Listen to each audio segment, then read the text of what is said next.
నిన్న హైదరాబాద్ జీడిమెట్లలో జరిగిన సంఘటన మీకు తెలుసో తెలీదో, చాలా వినటానికే భయంకరంగా ఉంది.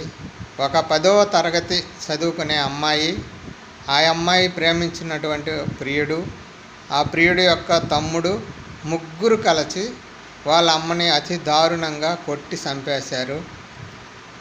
ఆ ప్రియుడు యొక్క తమ్ముడు మెడ కోసేశాడంట మరి దారుణంగా.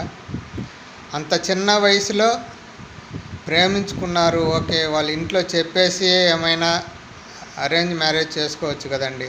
అట్లా తల్లిదండ్రులను చంపేస్తే ఎలా? వాళ్ళు చిన్నప్పటి నుంచి పెంచి పోషించి స్కూల్కి పోయేటప్పుడు ఎంత ముద్దుగా వాళ్ళకి జడలేసి యూనిఫామ్లు వేసి వాళ్ళని స్కూల్కి పంపిస్తే తల్లిదండ్రులు ఎంత ఆనందపడతారో తెలుసండి.